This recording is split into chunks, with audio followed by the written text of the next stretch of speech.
Thank you for joining us to celebrate Leadership's 60th anniversary. When Accenture measured leadership's impact, they came up with the following numbers. 95% feel more positive about Philadelphia.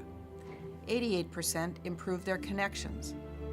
85% became more generous, and 83% gained confidence. 82% said they're more likely to reach out beyond their inner circle. 82% increased their community service. 81% significantly changed their management style. 76% grew more optimistic, and 72% reported becoming happier. These numbers, added to the thousands of board placement and countless connections we've made, can't begin to explain our influence. Year after year, we tighten the fabric of the community, weaving invisible threads behind the scenes. Here are a few stories that show you the work. I see leadership as a professional pivot and a moment when I recognize that how I had been showing up at work and in life required a little bit of work.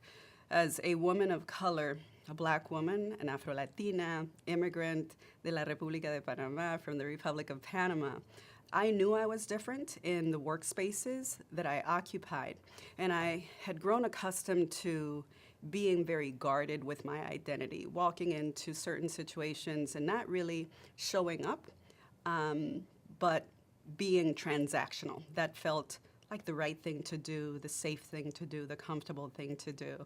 And then came leadership. And once a month for a series of months, I hit the pause button and had a chance to really think about, to reflect on what was happening with me personally, professionally.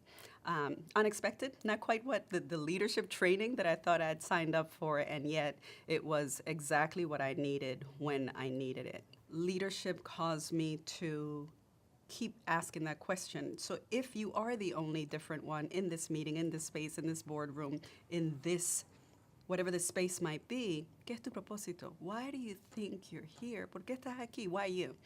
And eventually I recognized that the purpose, and there are many of them, but one of the primary reasons for my being in whatever room I might be in was to represent the underrepresented, represent my difference. So, ¿qué es mi propósito? What's your purpose? My purpose, and much of that was revealed through leadership, was to give volume to my voice and to walk into every room in the fullness of my identity and understand that wherever my feet are, I belong.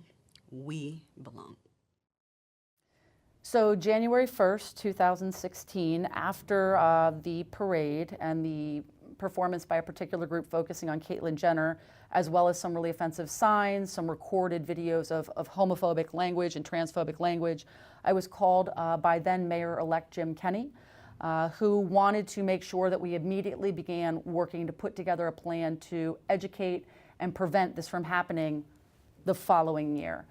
So that's immediately what I did, and it was one of the first tasks that he charged me with under his new administration. And so 2016 was mostly the year of the mummers for me.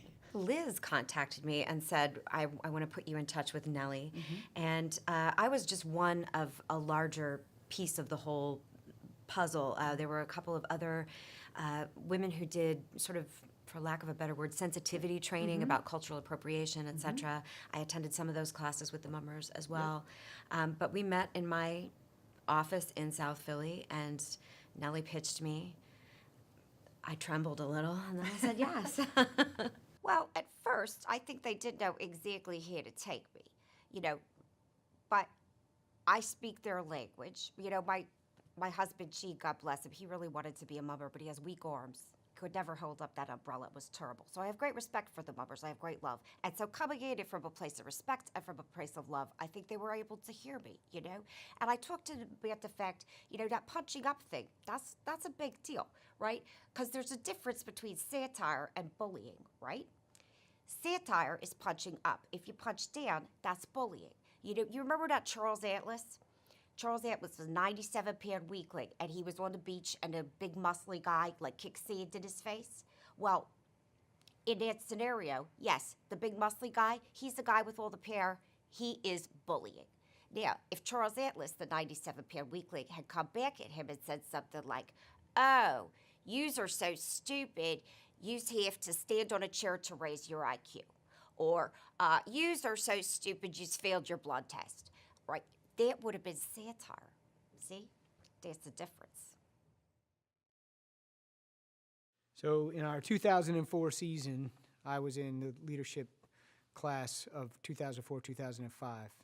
So I had the good fortune of going through that season with my teammates and my classmates.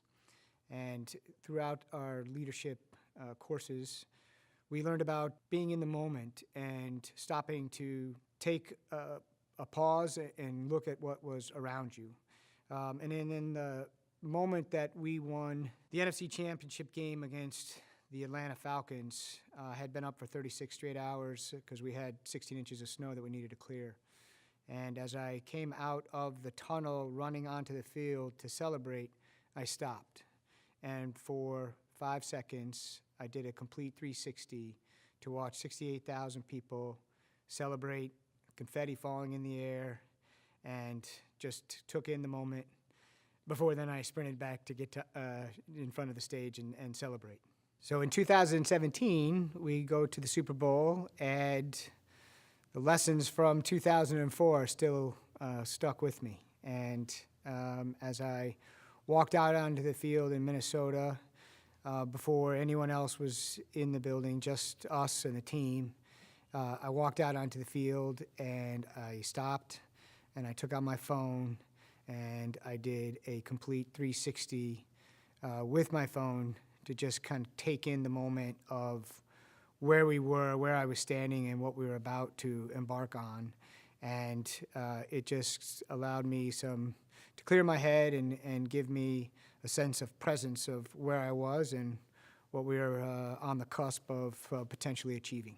Getting your head in the game is about remembering where you are, being present, being engaged, being a part of whatever it is you're being a part of. That could be a conference, it could be a meeting, it could be a conversation. You should be where your head is, so you should be there. You should be giving your all to what you're participating in. And so the lessons I think that I took away from leadership, one was sort of that first call to attention that Liz would always get you to start the session, and also as you went through it, being with your teammates, your classmates, that you were giving 100% to them, and so that you could in return be a recipient from them. All of you have played a role in strengthening the fabric of the community, each in your own way. Here's to 60 years of connecting for the common good.